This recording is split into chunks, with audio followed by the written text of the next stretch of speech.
This customer was quoted over $25,000 by the dealer to replace an engine, and we fixed it for 8% of the price. Hi, OJ from Fluid MotorUnion. Today we are talking about an E70 X5 equipped with a twin-turbo V8. So the N63 has had its fair share of major problems. Now here's the thing. When customers ask us about owning such a car, is it worth the high cost? We always ask if they're true enthusiasts. If not, we try to find them an alternative solution, because let's be honest, the engine alone can lead to a bad customer experience when repair after repair keeps piling up. As a trained BMW master tech, these cars keep my pockets happy. However, we always try to maintain our customers' trust by providing timely recommendations.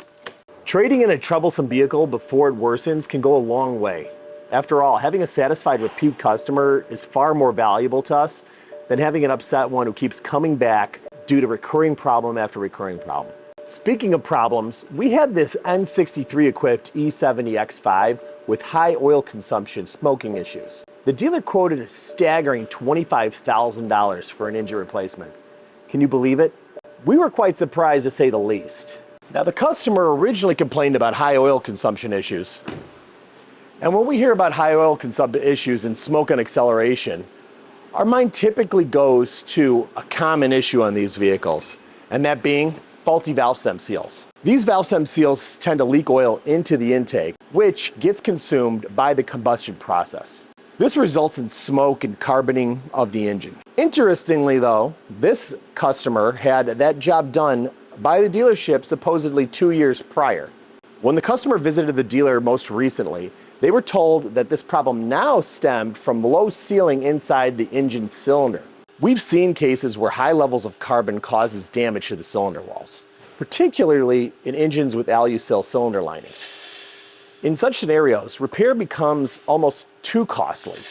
And considering the labor and expenses and the potential for other failures, trust me, you don't want to start going down the rabbit hole of replacing all of these various components. However, we simply didn't accept the dealer's diagnosis without questioning it.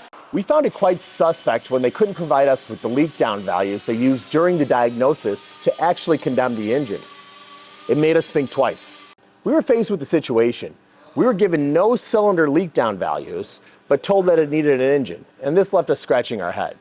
As a seasoned technician, we always double check and investigate potential problems before jumping into pricey repairs or engine replacements. Before concluding that this engine wasn't sealing correctly and it was burning oil, we always recommend performing a leak down test. Now, I'll be honest, doing a leak down test is kind of a tedious process. When you're in there and you're checking these values, you're going to want to write them down. So we found it a little bit odd that when we asked for the values, the customer wasn't aware of any. And not only that, he couldn't get them from the dealer. Seems kind of off to me. However, before diving into the leak down procedure, we wanted to inspect the plugs. And lo and behold, we found some major fouling. Now, there could be a number of reasons for this. It could be due to piston ring blow-by, carboning up the plugs, or it could be further upstream in the intake tract. Usually we pair compression test with a leak down test, since poor compression will generally mean you have poor leak down. Not always, but they usually go hand in hand. Surprisingly though, the compression values came back fairly even across cylinders. So we took a moment to smoke test the PCV system. And let me tell you, our experience paid off big time. We discovered that the high oil consumption was most likely caused by a break in the crankcase ventilation system, a small but crucial component responsible for the regulation of the pressure inside the engine's crankcase. Any variations in pressure can lead to a whole host of symptoms, including high oil consumption. So we ordered up some hoses, and while we waited, we decided to inspect the cylinders with a handy borescope camera. And what did we find? Heavy, wet carbon deposits lurking inside. Now, when you're dealing with periods of burning oil, it's not uncommon for piston rings to get gummed up with carbon, causing them to stick and not seal up properly. Luckily for us, we've seen some success in chemically cleaning the cylinders in the past. But let me tell you, this wasn't a magic bullet for every car that's burning oil. This is a very delicate procedure, and I won't recommend it for everything. It's one of those things where one wrong move could lead to some serious engine damage. So we don't recommend it without caution and experience. However, in this particular case, we decided to soak the piston rings by filling them up with the cleaner and letting them soak for a solid 48 hours. After that, we sucked it all out, blew out the cylinders, and surprisingly enough, after a bit of smoke and fanfare coming out of the tailpipe, it seemed to have loosened up the cylinders just enough to slow down some of the oil burning and hopefully remove some of the oil consumption that they've been dealing with. So after getting the hoses and completing the cylinder cleaning process, we ran a smoke test just one more time to make sure there wasn't any remaining leaks in the crankcase system.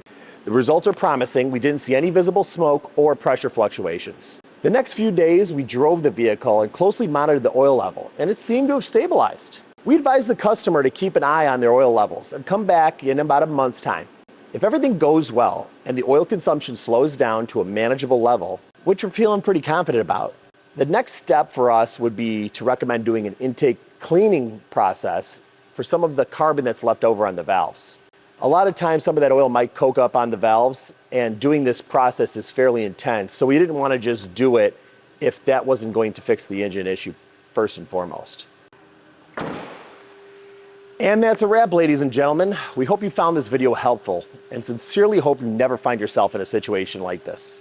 But if you do, don't hesitate to reach out to FMU. We need you to give us a hand, and make sure to like this video and hit that subscribe button for more exciting DIY car maintenance and content. And if you have any questions or suggestions, drop them in the comment section. Until next time,